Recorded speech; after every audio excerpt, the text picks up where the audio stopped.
I'm going to start right off since it looks like the time just changed to the hour. Thanks for coming. My name is Larry O'Hanlon. I'm a science writer. I also am the blogosphere manager for AGU, and I do a lot of the social media for AGU. And this is the Bloggers Forum. I'm going to take a poll here, but before I do that, I want to make sure everybody knows that this is being live streamed. So we're gonna, if you have questions, raise your hand, and or questions or comments, raise your hand, and the microphone will be handed to you so that anybody who's watching a live stream can hear you. The poll I wanted to take was if everybody would be willing to raise their hand if they are already blogging. All right, that's pretty good. And raise your hand if you are considering blogging and just don't know whether it's a good idea or not. Well, it's about half and half. All right. Well, that's what I was afraid of. Because you're totally two different audiences, but we're going to try and serve you both. And that's why also comments would be appreciated. If you have a thought along as the discussion goes on that you can contribute to, please feel free to do that. We have here 3 bloggers. 2 of whom are right for the AGU blogosphere. We do have a blogosphere, and you can see Jessica's picture right there is sitting right there closest to the screen. Jessica Ball, the Magna Cum Laude blog. And Austin Elliott, our newest blogger, is the Trembling Earth seismology blog. And Laura Gurton, am I pronouncing that right? Is it Gurton? Right. Is also a blogger, and I'll let her explain her blog to you. And she's a blogger who we are courting to enter our blogosphere as well. So we have quite a few blogs on our blogosphere, and we're trying to add more all the time to cover different areas of AGU science. And you're here hopefully because you want to learn something about blogging, or a few of the tips, or have just some curiosity about where blogging is going. I'm going to start out with a real quick review about, for those who have not blogged yet, so bear with me, how to get started. Because last time we did this, I found out that a lot of people afterwards had no idea how to even get started. So I'm just going to ask Austin, because he's the newest guy to blogging, I think, of the group here, and so it's fresher in his memory, how he started blogging. So introduce yourself and go ahead. All right, so I'm Austin Elliott. I'm a PhD student finishing up my own dissertation work at UC Davis, and I started my blog. It's The Trembling Earth. It's now an AGU blog, has been since May. I started this blog two years ago, out of my own, interest and passion for the subject. It was really, the way I tell this story to people, I think my family and friends got tired of me sending them emails about earthquakey things that I was excited about, and so I decided to make it in a more general format and, make them a little more formal and put the things that I would write up out there in a way that people could come to the content rather than me bombarding unwilling audience members with the things that interested me. So I started it, and I had a lot of fun with it. It engaged people in a discussion. I would get comments. I would get contacted by email by interested people who had other things to share. And then got the attention of AGU, and so it's to go back to the more technical answer to the original question. I wanted to set up my own blog. I decided that was a hobby I wanted to take on, and went about it. I just went to WordPress. I sort of explored, did some Google searches about what's the best blogging platform that people prefer to use, and there are a number of them out there, simple ones. It's all set up, they all have things for you. A lot of you know this, it would appear,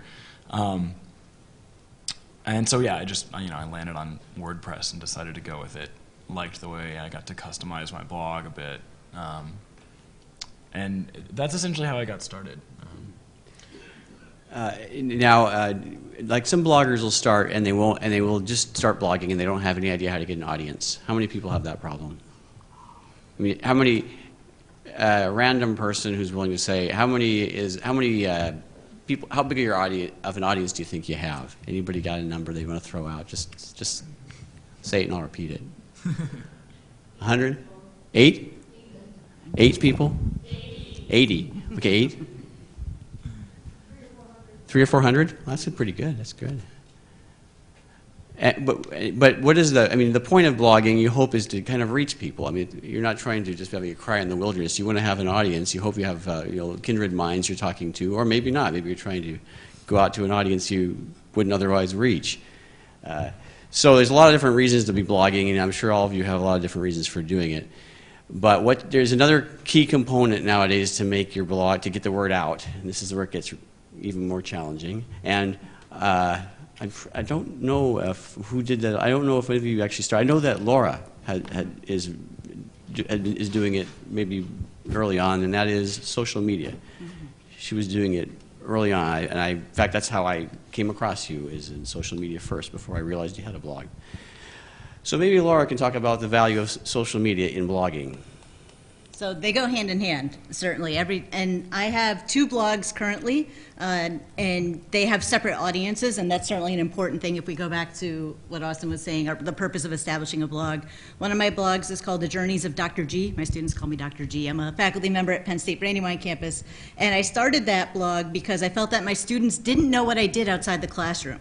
And they saw me teach 3 days a week for 50 minutes, but then I come to conferences such as this and they say, oh, you're going on vacation. It's the end of the semester, you're burnt out. I'm like, no, really, it's more work when I go away than when I'm actually staying here with you. And so I had started that blog, and so each day when I'm away at a conference, I will blog about, these are the talks that I went to, these are the people I connected with, these are the town hall meetings, to give students kind of a little peek into what I'm doing with my life. And that does not have a strong following in terms of the number of subscribers to the blog. But again, my target audience is primarily my students who come and go each semester. So if I'm engaging them at least that semester and they learn a little bit more about me, that's great. And so how do they know that I've posted something is that they will get email alerts or they will find out through Twitter. So every time I post something on my blog, I will tweet that I have a post. And I have a surprising number of students that are on Twitter. And not only just students too, but also the staff on campus. My university follows me on Twitter, and so they will sometimes pick up and then do a press release without even talking to me because they've gotten the information from the blog, which can be scary, I agree.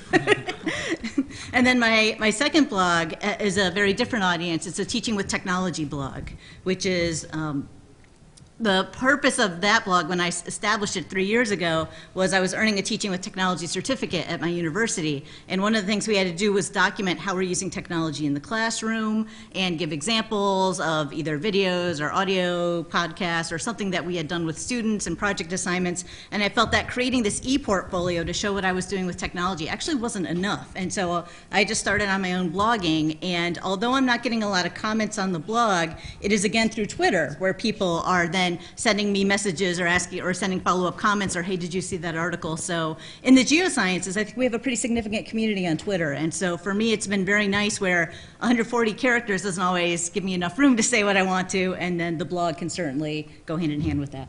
Yeah, and the AGU blogs, and if you don't already follow the AGU, at the AGU on Twitter, that's where I post almost everything that's blogged by the AGU bloggers as well as others. So that's one of the benefits for those who are interested, who already have a blog and maybe have an area of science to specialize in, and you want to get out there and maybe you're interested in talking to AGU about putting it on the AGU blogosphere. One of the benefits is you get someone like me who does your promotion on the AGU media, social media streams, which are growing all the time.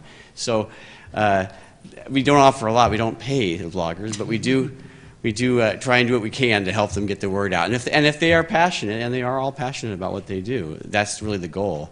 We don't have on the panel here, but one of our bloggers is Dave Petley of the Landslide blog. And Austin and I had lunch with him, and we were talking to him, and I have a few interesting comments that we got from him when he was talking about the benefits. He's been blogging for 7 years, I think he said.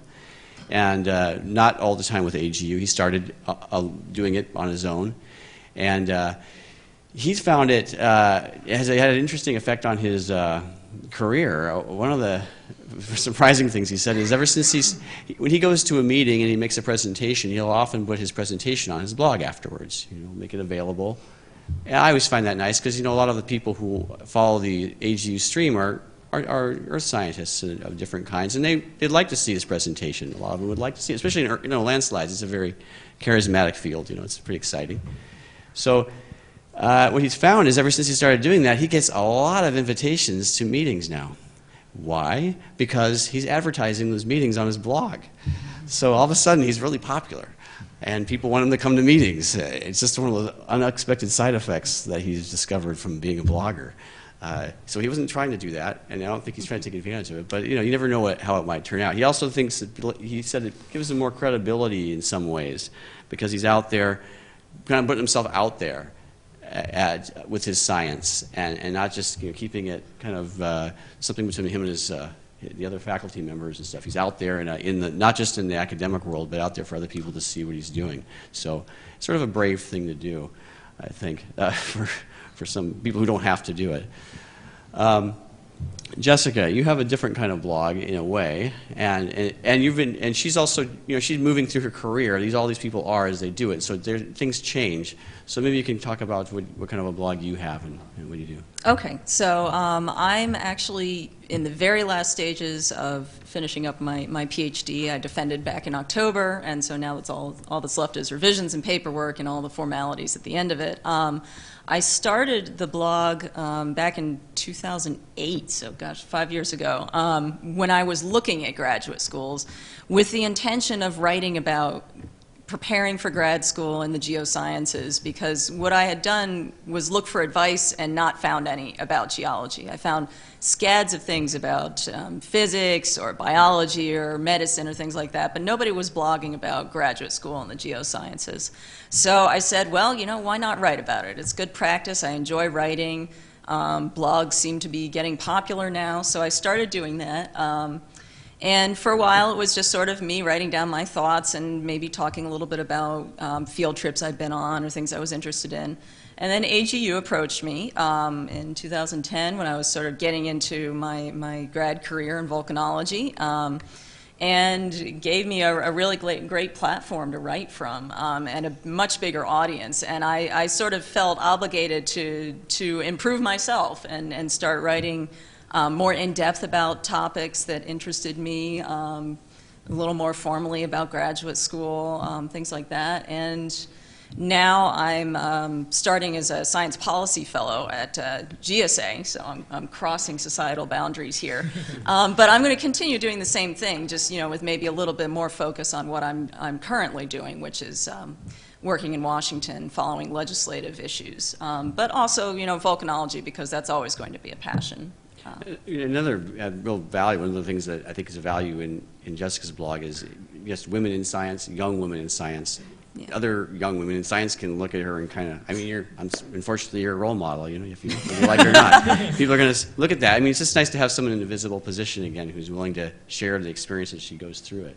And it really is. You go back through the blog, you go back to the history, and there's a lot of history you get to see of the development of these people's career. You have these young bloggers. Dave Petley's not as young, but he's got a different stage of his career where he's seeing other benefits from doing it. Anybody here anybody here willing to share a little bit about the kind of blog that they do? I'd love to hear about anybody who's got a blog that they feel pretty comfortable talking about. Just raise your hand and I know no one wants to. How can you be a blogger and not be willing to share it? Okay, we got one. All right. Well, hold on. Let me get a microphone to you. Sorry. Give your name and what your blog name is. Okay, so this is a little bit different. So my name is John Adamek. I'm in the Division of Environmental Biology at NSF, and I worked with our management to start the agency's first foray into blogging. It's called DE Brief, for Division of Environmental Biology in brief, and it's an opportunity that we're taking to put out more information about what goes on sort of in the black box of the funding process. So we're experimenting with, crunching our numbers in various ways and putting out things about, exploring funding rates more in depth and how the process works and what happens to reviews and what it means when you say, well, we're concerned about, these groups that aren't getting perhaps funded as much as we think they are, and trying to dispel some of those myths that are going on in that way. And it's been it was a long journey getting it through all of our wonderful policy and legal people to not scare them. But we've had a great response thus far, and it's spurred other offices at NSF to start looking at it. So hopefully we'll have more transparency, more outreach, and more room for basically two-way discussion with the community, because that's one of the things that's really oftentimes lacking and that the social media avenues give us, is that we're not just broadcasting stuff out at you, but have the ability through comment sections and emails, if you don't want to put it up there publicly, to spur some of the discussions that oftentimes only go on at meetings like this, but putting them out there, so we're getting rid of the spatial and temporal boundaries. Thanks. Yeah, and an institutional blog like that, I think there's a lot more of those out there than people appreciate, that give insights into that. Anybody else? Got one back? A few. Back row. I'll get up. So I write for Southern Science. I'm in a student in my Bluegrass Blue Crab, and for my work on oceanspaces.org. Oops. That would help. So I write for Southern Fried Science under Bluegrass Blue Crab, and for my work Facing West blog on oceanspaces.org under my actual name, about all sorts of ocean issues. More fun stuff on Southern Fried Science, and more, my work does connecting science to policy here in California, so that science policy bridge as well. And it's been really good. People know me as Bluegrass Blue Crab and then go, oh, as they're getting to know me in professional settings like this. So I think it's been really good networking, both through blogging and through Twitter, which is how I promote my writing. Is Southern? I think I've seen Southern Fried Science as a Twitter handle. Is that? Yes. So there's 7 authors on Southern Fried Science. I'm one of them. We all have pseudonyms. Okay. Thank you. We have some others. With a colleague, just recently started a blog on peatlands and past climate change science called Blogology, which we just really kind of started to try and get a wider audience for our research, and write it in a very accessible kind of way that takes the technicalities out of what we're doing and makes it accessible for a public audience. So yeah, I'd definitely encourage everyone to have a look at that. Thank you. You reminded me of something that I think I should mention, and it's a problem that bloggers have, all bloggers have at some point, and that is finding the time to do it, and how to blog in ways that are productive and not just getting bogged down, no pun intended, in writing something, some huge treatise, which is sort of the tendency sometimes people have. But, and I wish I'd lined up some examples, but there are some ways, there's a lot of tricks to it. You can actually, one of the most successful posts that Austin had recently was just reposting a video, someone else's video. But wow, it got a lot of traffic, because I hadn't seen that video, and I watched it several times. It was like 25 minutes long. It was a pretty cool video of the Japanese tsunami happening in a town. But one of the traps people fall into when they're blogging is they think they have to write a long blog post. That's great if you want to do that, but you don't have to do that all the time. You can actually write very short things. Jessica does a lot of short, picture-oriented posts, right? Yeah. It's sort of a mix, but recently, since I've been trying to finish my thesis, it's been short and pictures. So. Yeah, there's a lot of good approaches like that where you don't have to. I mean, in the social media realm, people don't want long sometimes. They just want to catch something real quick and get an idea from you and then move on. And so that makes a lot of sense. Do you have anything to say along those lines, Laura? So I'm blogging here at AGU, and so yesterday I went to the screening of Thin Ice, and instead of writing a long description that recaps the entire movie, I was able to insert the Vimeo preview, the 3-minute preview in my blog post, and I said, and to learn more about the movie, here's the link to take you directly to the website. So, and that's one thing, again, I'm hoping my students will then kind of jump off to that and then click to another site and click to another site. So you kind of give them little bits to then jump off. Yeah, you can be really productive if you just don't get trapped into always writing long. It's just a tip if you haven't already discovered that. It's something to keep in mind. Anybody else want to talk? Oh, yeah. Oh, I know you. Yeah. Microphone for Gavin over here.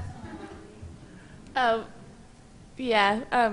I have a blog. It's called The Rock Crusher. Basically, like, I'm a TA at the university where I work, and I was out in the field with a lot of the students, and they would come back to the lab, and I would realize that they maintained absolutely nothing from the field trip because of the way that it was taught. And they kind of came to me and they said, I would really like to see how these outcrops have anything to do with what you're teaching me in the lab or in the class. And so, like, I created this blog, which is basically takes people to the field, shows all these pictures, and then talks about how those relate to the geology. And I think it's been helpful, but I don't blog nearly as much as I should, basically. Thanks. That actually reminds me, one of our bloggers, Callum Bentley with the Mountain Beltway, which I think I can get up here, he does a lot of gigapans. Are you all familiar with gigapans? Anyone here? They're these massive images made of many images that are put together with by a special kind of camera, and you get the software that stitches them together. He uses them in teaching, and he uses them on the blog as well, so that you can zoom in to great detail. He uses them for like road cuts, so you can see the whole road cut, and then you can zoom right in to a little ruler or a pencil on it as well and see the details. And there's a whole bunch of them. So it's a neat use. He uses it in the classroom as well as in his blogs. And he's just using this technology. It's a few $100 to get suited up to do it. And it's just another teaching angle on it. Gavin, go ahead. Yeah, Gavin Schmidt. I blog at Real Climate. I was gonna kind of comment on your point about short posts and links and things like that. I never do short posts, and and the reason is that that's not what I'm trying to do, right? You have to I think for anybody who's starting this, you have to decide on yourself, like, what is it you're trying to do? Like, what is it you're trying to tell anybody? Is it just, oh, look, shiny, then that's fine. That's your thing, and and that can bring a lot of people in to be excited about your field or whatever it is you're excited by. Or you're saying, no, there's enough shiny people, like, that what's missing is context, or what's missing is content. And if that's the role that you see for yourself, then that's what you should do, right? It really isn't an issue of, oh, I have to blog every day, right? I stopped having to worry about that a long time ago. And now I don't feel too bad only blogging every so often. But it's like, you blog because you have something to say, right? And I think that's, like, there's no point in blogging if you have nothing to say. That you might as well not bother. There's enough people who are talking about nothing already polluting the airwaves. You don't need to do that. If you have something to say, you should say it, and you should take as long as it takes to say it. And I say it's long blogging is great, and especially in your format, I think you kind of have to, just to make sure that things are understood. But what I was trying to get at is that there are other ways people can get their ideas across that are shorter, and not to feel like you have to do it long. Because what happens is a lot of bloggers don't get very far when they start because they just don't have the time. And where they could write a short post and refer to something like was suggested, I don't think that would work very well in your format, though. I think you'd end up with so many comments and people arguing. It would you probably wouldn't be very productive in the end. So. Yeah. Right. Well, you do bring up a really good point, which is if you don't have something to say, you shouldn't be blogging. I mean, to me, the point of it is that you're sharing some sort of information that's of value to someone, right? To the audience that you have or that you want to have. And after hearing a lot of these examples, and actually just among the three of us up here, clearly there are a gazillion different ways to have blogs, right? There aren't really super general rules about how to write your posts, et cetera, because we're all doing it for fairly different reasons. And the reason that you're doing it, in most cases, lends itself to a certain style, to a certain set of, you know, not rules, but you do things in a sort of orderly, systematic way. You format them, the posts, the length of the posts, how much media you include in them, all, of course, based on what you're actually using the blog for, whether it's teaching or anything else. So it's just to say there are very, I think, few very generalizable rules about blogging. Yeah, I think that is a good point that Gavin brought up and you're saying. I mean, you do have to have an idea why you're blogging. I mean, you have to have a pretty clear idea what you're trying to do. What's the goal of this? Like the institutional blog had a very clear, I mean, you were really trying to fill a hole there, and that made a lot of sense. I mean, it's probably easier to do, actually, when you have a very clear focus like that. It's not always that easy to do that. But I think that's probably the first thing you got to get. It's actually a lot easier to set up a blog than it is to figure out what the heck you're blog about. I'd like to say that a good introduction to blogging, how I got started, is to find a blog you like. A good introduction is to find a blog or blogs you like and comment. And sometimes if your comments are good enough, you get invited in to be a participant. But it certainly will expose you to the kinds of responses and the things that people like. And that reminds me of another point. You know, blogging as an area is actually, it's a pretty amorphous thing right now. I mean, there's a lot of things that are called blogs, and you kind of wonder, is that really a blog? A blog, if I remember right, it was weblog. Wasn't that what the word came from, right? Weblog. Well, that's pretty general too. And you know, I write for some organizations, which I won't name, but I don't know what they mean by blog. I honestly don't know what they mean. I think they mean journalism light, where you don't have to actually ask anybody anything. You just sort of summarize some research or something. So is that a blog? I don't really. It's not what I originally thought. I came into blogging, and I told this story last year. I'll tell it again. I came into blogging as an online producer for Discovery News. I am a geologist by original training, but I haven't done that in a long, long time. So I'm a science writer. So I didn't know what blogging was. They said, "Here, Larry, here's a blog. Start blogging." And I thought, wow, it's supposed to be kind of like a newspaper column.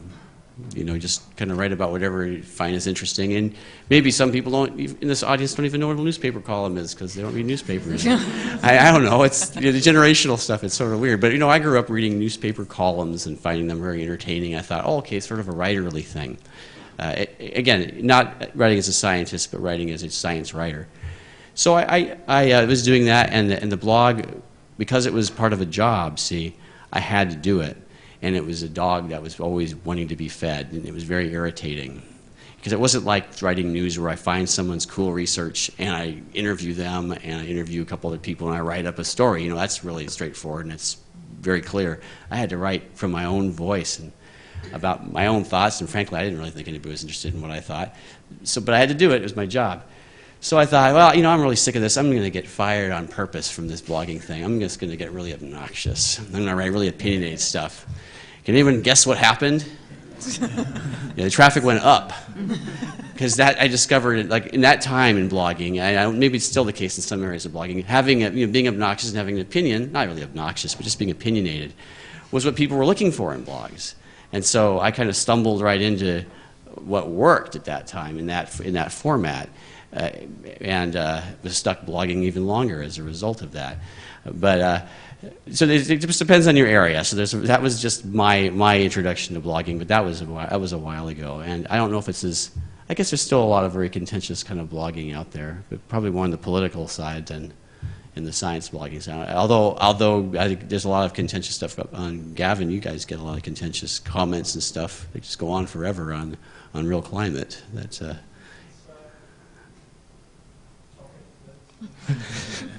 yes, it does encourage that. Did anybody else have another blog they wanted to talk about? Hi, my name is Bethan Davis and I blog at antarcticglaciers.org, which is a combination of website and blog. So my website is organized topically under themes, and then I blog a little bit more reactively and responsively to what I see in the news. I'd just like to comment on something that Gavin said about having a clear aim on your blog. I think that's really important, but I think closely related to that is having a clear understanding of your audience. And you need to really understand what your audience needs and how you can fulfill their needs. And one way of doing that is actually to talk to people. So, for example, I was keen to reach out to younger scientists, early career scientists, undergraduates, as well as people under the age of 18. So I went and met with these people and held focus groups. And what they really are interested in is the personal story and the narrative, but also having clear study tips, careers advice, lots of photographs and things like that. So I've been very careful to try and incorporate these things that my audience said they wanted into the blog. And actually I find the careers advice articles I write tend to be more popular than the science ones, so I sometimes wonder if I'm doing the right thing. But yeah, I just like to comment that trying to evaluate your audience, evaluate how you're assessing your audience's needs, I think is very important. If you're an organization that has the resources to do that, I mean, I think that's great. I did this on my own. Okay. I organised trips into schools and met with the teacher and the students with the teacher present and held focus groups and feedback surveys and things like that. So you can do it on your own as well. Yeah, because the other side of that is that the hit and miss approach that most people use is they put stuff up and check the traffic and see what, if no one looked at it, and see what does work again. I mean, that's a really hit and miss approach. I mean, it's much more logical to do it your way. Yeah, I think it's important to evaluate regularly and see if you're actually having an effect and doing what your audience are looking for. Yeah, thank you. We have another person over here. Hi, I'm Samantha Ostreicher. I've been writing for a blog that I started quite a long time ago called Social Mathematics. I'm a mathematician, so I'm interested in the social aspects of mathematician in that we're super awkward, but also in talking about things like couponing and whether or not that's actually a valuable thing for a housewife to do. So I've been writing this blog, and I think it's pretty entertaining, but mostly it's my friends who read it. And so I'm interested to hear some people who have maybe been more successful with expanding their blogs. What is it that you did? I mean, was it being opinionated? Was it getting picked up by a bigger website? How was it that you grew your audience? How have you grown your audience, Laura? Using tags in my blog posts and being very wise about what I tag. In some ways, might over-tag some of my posts, but if I even mention certain words within there or organizations and such, and I blog on WordPress, and there's a pretty significant audience on WordPress. And if you can insert food anywhere in that blog post too, because they have an amazingly, it is one of the largest communities on WordPress is actually their food bloggers. And so putting the tags in there, because those I'm finding are what are getting picked up. Wow, that's pretty enlightening. I didn't know that. But Yeah. Yeah. So Southern Fried Science probably does pretty good though, huh? Fried in there. Yeah. So, that's probably why I found you guys already. So. Yeah. I think, obviously, I sort of hit the jackpot with getting HEU to pick me up. They offered this to me, so that was very easy for me to say yes to. But I noticed that just looking at my own blog analytics, you get more traffic when for example, when I'm actually on Twitter, which recently has been very sporadic, just because of school obligations. But when you're talking and people are retweeting things, or if you happen to connect your blog post to your Twitter account so it automatically puts something out, you go comment places, you leave your Twitter handle behind so people will pick it up and say, oh, this person is tweeting or this person is blogging. Just being present in as many places as you can is the best way. It's sort of like going to a bunch of sessions here and talking to as many people as possible. If you just sit there and don't network, in person or online, then you'll have a hard time getting an audience, I think. Yeah, I'd just like to underscore what both of them have said already about Twitter, and really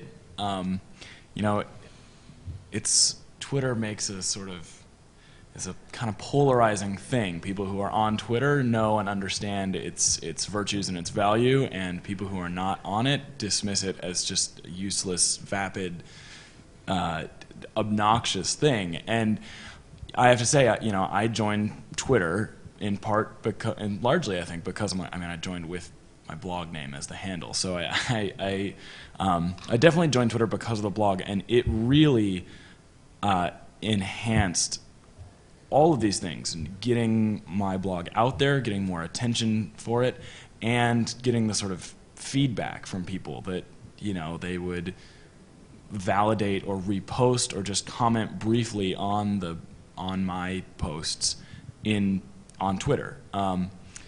And so I think it's a really valuable way to expand an audience and to find people who are interested in these kind of niche things, these really specific social mathematics and stuff.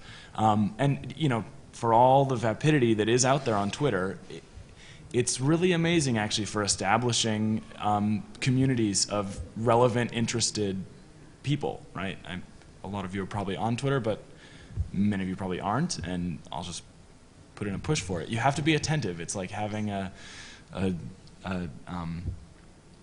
Tamagotchi pet or something. You have to you can't just have a Twitter handle and only post a link to your blog post every time you do it, right? You have to kind of engage to actually get followers there. So, it requires some attentiveness, but I think it pays off. Yeah, and it is more time though. It is it is a bit more work, and you have to learn the culture and get it, but it is worth it. It definitely is. I used it at Discovery News when we were just in regular news stories. When we started using Twitter whenever that was, years ago, me and the space producer, Ian O'Neill, at one point we were just kind of almost like virtually looking at each other in shock going, oh my gosh, these tweets are actually working. People are actually coming to our stories. We'd see bumps in traffic because we were tweeting it. Mm-hmm. So, that's, if you're trying to pull people in, it's just a way of shouting out to people that, hey, come over here. I got something over here. And they won't listen to you unless they're familiar with you, which is the interaction part. Someone in the back.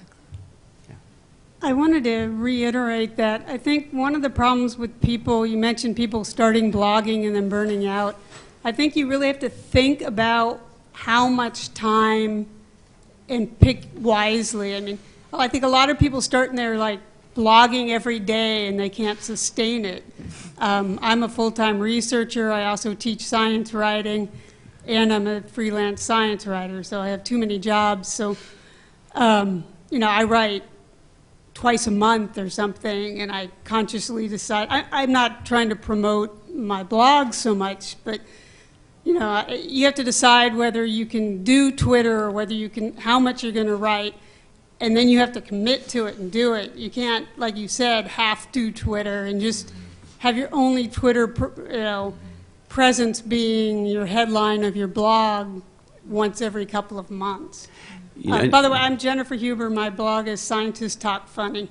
And I'm a little bit, I started a blog for a little bit different reason. I was contemplating switching, and I'm in the process of switching from being a researcher to being a full-time science communicator. And it was my way of basically trying it out and seeing whether I was really interested and enjoyed it. And then, and whether I could sustain it and whether it continued to be fun and interesting. And so I guess in some ways for me, it's just a way to write. It was a way to get clips and create an e-portfolio, which is a little bit different. So I haven't put a lot of effort into driving traffic. But in terms of driving traffic, I also write, I'm a science contributor with KQED.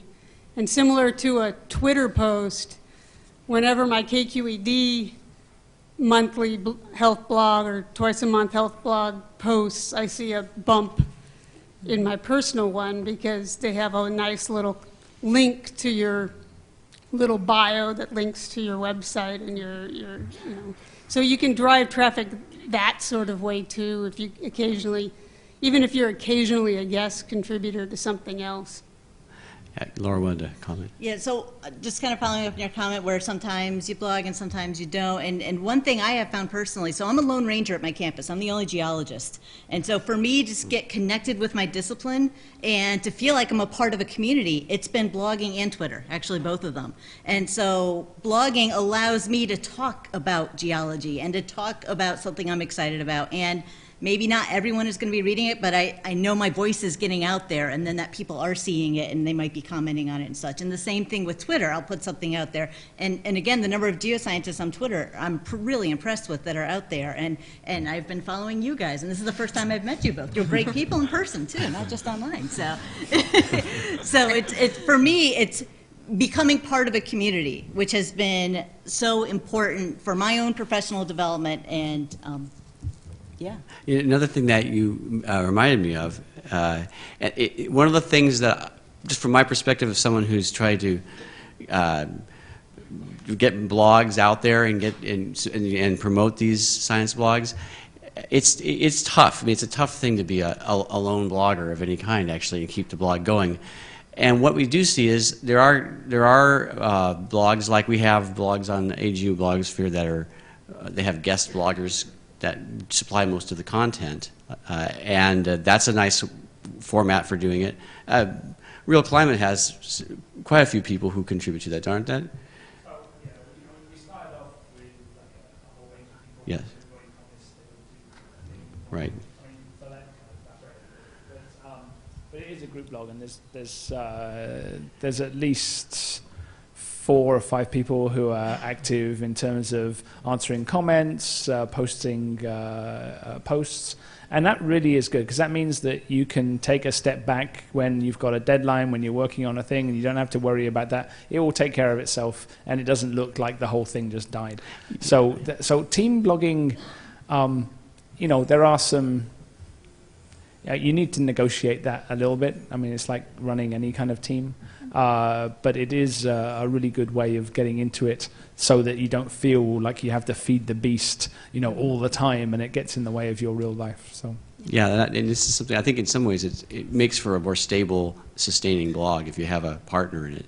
So if like you have an interest and you're already doing it, and maybe you have a friend or a colleague who's really into it too, I mean, that's always a possibility if you work out the rules beforehand, you know, so you don't have a bunch of disagreements as you go. It's just something else to consider. Team blogging can be a more sustainable model for doing it in some cases. And as someone who's trying to get blogs and hope they stay around, you know, if anybody's willing to always team up or do something like that, it feels a little more stable because I know there's a fallback person on it. But,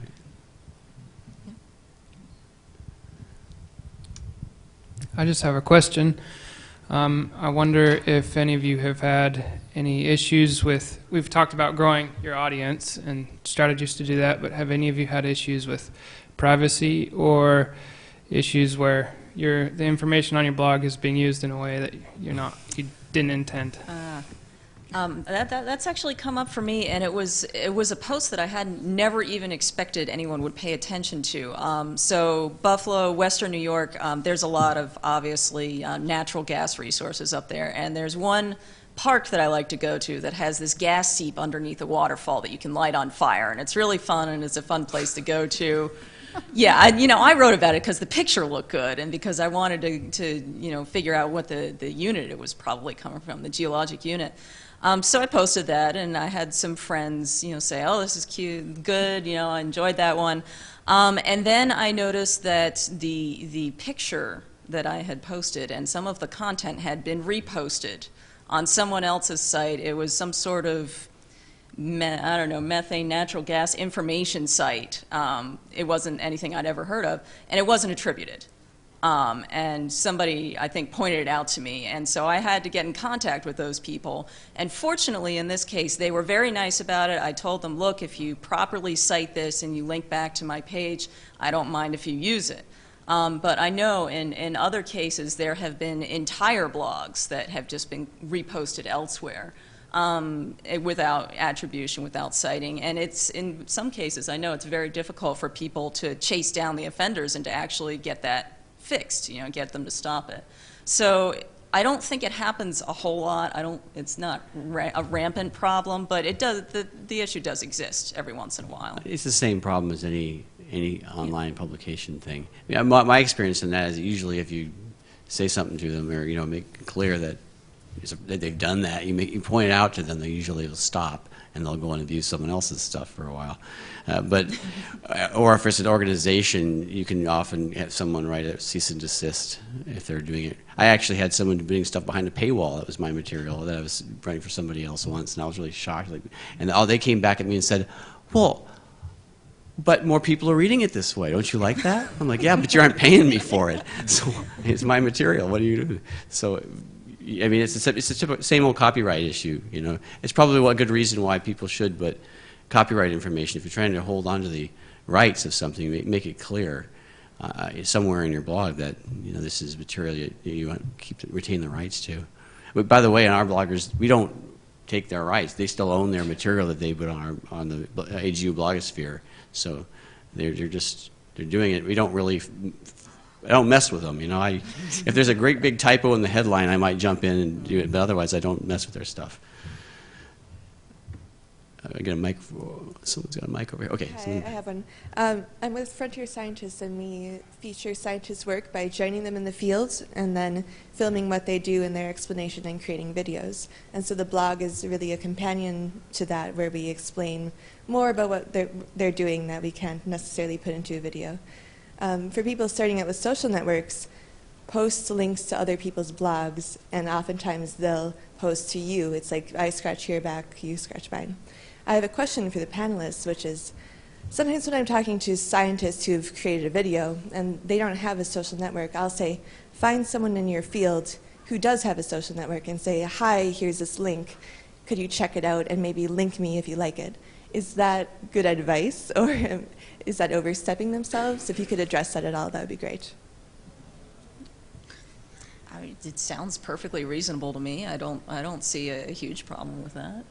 Yeah, it seems like a really, you gauge it yourself as far as interpersonal relations are concerned. If you feel like you're being an imposition on other people. I mean, there's there's a certain arrogance that's just inherent in blogging, right? Because you are just talking out and presuming that there is an audience that is interested in what you have to say. And so, you just have to get over that or accept it, or, accept that you are being bold and stepping out and have something to say that's worth saying. Whether or not that's true, but your audience will kind of, There is an awful lot of good material like you're describing that doesn't get the attention it could get. Mm-hmm. And it always frustrates me because it often just doesn't get to the right people. Just this morning, actually, I was some people were down the exhibits floor picking my brain, because I do the social media for AGU, about how to get their project more attention. And I won't name it because I don't know if they want me to, but and my suggestion was piggyback on other people's streams whenever you can. Know who's tweeting their stuff or Facebooking or whatever, and make friends with them and say, this is stuff that's consistent with what you're doing already. So here's some great content. The thing about social media, and I'm not really here to talk about social media a lot, but it is important, is it's content. That's what matters. You've probably all heard this, but people are hungry for content. There's a lot of people out there with really nothing to give you in terms of content. They just borrowing other people's content. And so if you are a person who's producing content, people they want your stuff. If it's even half interesting, they're going to want it because they want fresh content. That's sort of that's the currency of Twitter, at least in my view. If it doesn't have a link to something interesting, I'm not really paying it. I don't really care what you ate for breakfast or what temperature it is outside your window. Not as much as I care about some cool video of some field research maybe that some people have. So yeah, piggybacking, going to people who already have developed streams and ways of getting the word out. If you don't have it yourself and you're only doing a one-shot thing, I think it's a perfectly good way of doing it.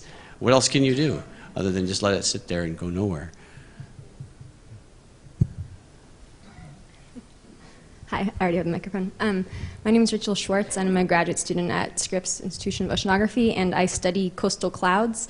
And I'm always curious about the connection between, okay, it's cloudy right here now, but I want to see the larger field. So what my site does is when I take a picture, it automatically pulls the GOES visible satellite image. So then, and with the picture, we have geolocation. So we know exactly where you are, and then you just get this perspective on, oh, it is cloudy right here. If I go to this other beach, it's not going to be cloudy, or this is widespread over the whole area.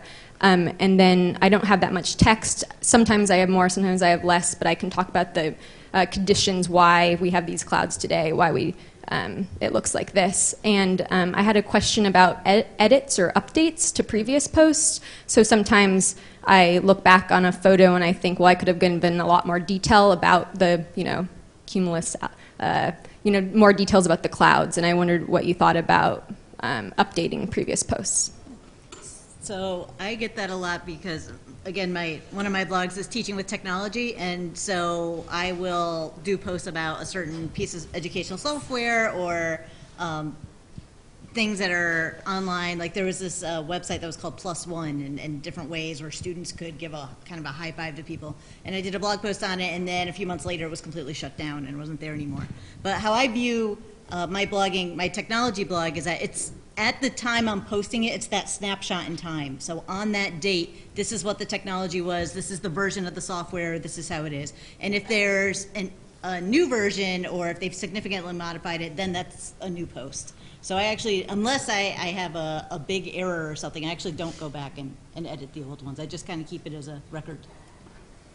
And you could always put it in as an update, separate comment, I guess. That's usually what people, in my experience, tend to do, if they do anything at all. But, often if it's a month ago, I don't know how much traffic you can get to it anyway. It may not be that important, other than historically, as a record. Yeah, when I ever face that situation, I usually just will update the blog post, but make a very bright, conspicuous, updated, give the time.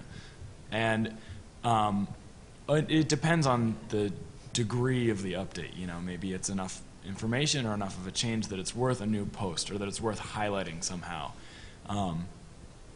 But I definitely feel obligated to at least alert that it's an update, not just change. It probably is a good idea. I have to kick back that maybe it's not, because I have to look at the statistics for the AGU bloggers for every month. For Peter here, I got to make a report for him.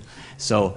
And even some blogs that are inactive still get people looking at them, because people will come up with something through a search engine and they'll end up, looking at an old blog post. So, maybe it probably is a good idea to make sure there's not a blatant error somewhere. Well, and I should say that sometimes when I make updates, certain times I will update typos or add a link or change the caption of a photo and not say anything about it, and just whoops. Yeah. It's old, I presume it's a small enough update that it's... Yeah.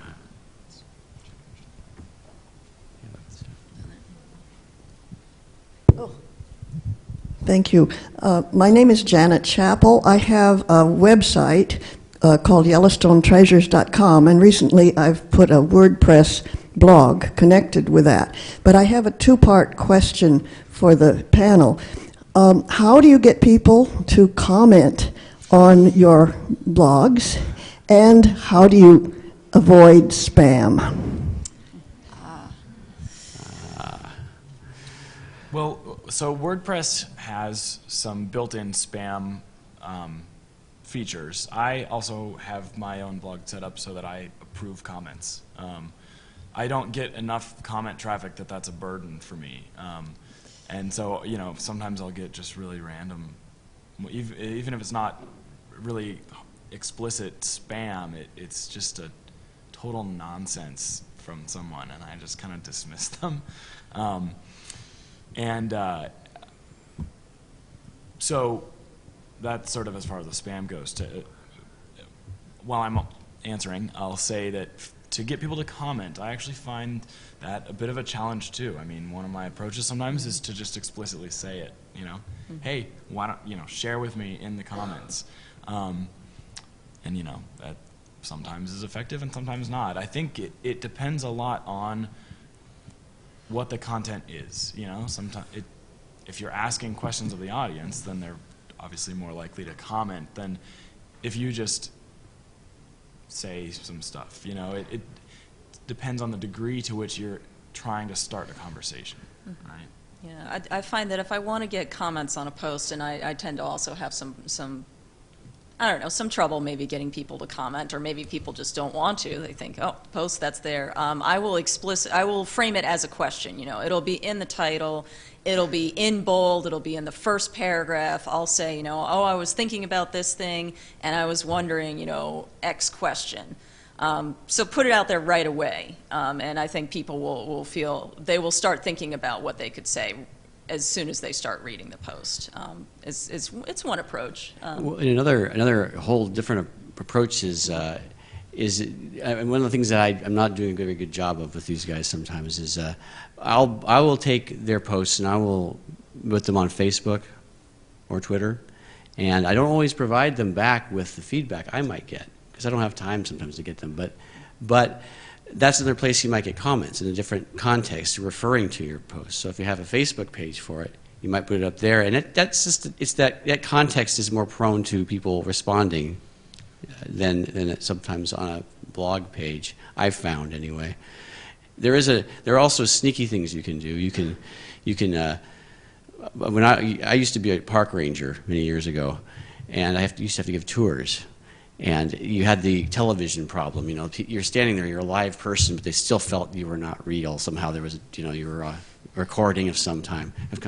So, and I've not tried this, I have, when Discovery Channel, when I wrote blogs for them, I would try this every now and then. I would deliberately make something glaringly wrong about what they were looking at, so that people would say, hey, that's wrong. So as a ranger, I used to do that. I used to describe something and tell them something, and they were looking at me, and behind me was something that contradicted what I was saying, until someone said, hey, that's not right. And then it broke it down. All of a sudden, people would talk to me then. All it took was one. So that's the sneaky way of doing it. But there are ways of forcing people to say something. We have another one here. Thank you. This is a good follow-up question. I represent the climate science and blogging platform, climatechangenationalforum.org. And I had a question. What's your experience with either negative comments or ardent skeptics? Do you delete them? Do you ignore them? Do you respond? Thank you. I'd like Gavin to answer that question. Yeah. He's got way more experience than anybody else on that.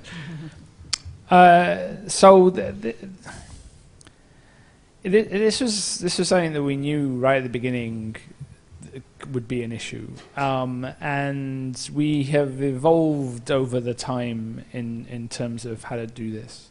So right now, one thing that, because we get a lot of comments completely off topic, and that's very disruptive. So one thing that we do now is we always have an open thread where off topic stuff can go. So a lot of times people want to say something and it's just not relevant. It's like something they just read and they just want to get your attention. But it's in your comment thread where you're talking about this really interesting thing, and now it's completely disrupting everything, right? But it's not necessarily negative, it's just misplaced, right? So we have an open thread that's always open where we move stuff across if it's there. One thing that we get a lot is people who just go, oh yeah, you're all a bunch of fakes and phonies and blah blah blah blah, and Greenland used to be green, and it's like, oh, you know, there's nothing there. There's no point in conversing. There's no conversation to be had there. And so what we set up was a kind of an always there post called the borehole, where anything that was just really boring, we just put it there, and and that wasn't open to people discussing it. So and that was much better, because like before we just delete the really boring stuff, but then people say, oh, censorship, I'm being repressed, and I'm going, oh, okay. So I mean, and that's a real thing, right? So I mean, if you Google our blog and you don't go to our blog and you hear what people say about it, right? You know, we're a target, and it's like, oh, you know, well, they don't allow dissent. It's not true. I mean, people dissent all the time. but I'm really tired of people telling me that Greenland used to be green, right? You know, unless they're talking about, you know, the stage 11 or something. But so yeah, so having a place where the boring stuff goes. But then so you have to also be aware of the fact that some people come in and they don't know anything, right? And they'll ask a question, and because it kind of keys into nonsense that you know about, it will sound like, you know, they're asking nonsense. And this has been a problem since the days of Usenet, right? You know, the newbie comes in with the newbie question, and then everybody kind of piles on top of them because they haven't read the FAQ, right? And you have to be very careful about that, because that's a real thing. It still happens. And so kind of balancing what's really a genuine newbie question and deserving of a response to somebody who's just trying to waste your time.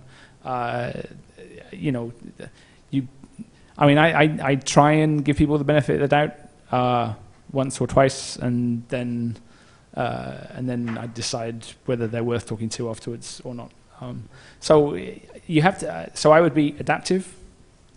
Have places for people to do off-topic things, and have somewhere where it's clear that, you know, you're not really interested in doing that. Now, Ars Technica has a different way of doing this. They have a very interactive comment board where you can unlike things, and things that are unliked to just disappear. And they end up with a comment stream that's really readable, very interesting, and they get a lot of negative stuff because they talk about climate, they talk about GM, and they talk about, you know, all these other things. But the really negative stuff just generally gets downweighted and you never see it. And that's another good way of going about it. If you're going to be high trafficked, you have to think about that, because there will be people who want to disrupt things just because that's more fun than actually having a conversation. Thanks, Gavin. Now we're at the hour, so we're going to have to cut this short. If you want to continue the conversation, there's social media, there's comments. We can keep it going. We're easy to find. So thanks it's a really good turnout. Thanks for coming. I hope it was useful for everybody. Also, if I can make one brief comment, I know you're here because you're people who want to express yourselves, and if you're interested in expressing yourselves besides in blogging, but interested in expressing yourself about your science in song or poetry or whatever, or to hear others do that, tonight's our open mic night. It's across the street at Jillian's Bar and Restaurant, and you're welcome to come and be a performer if you'd like, or just to come and enjoy what other people present. It starts at 7:30.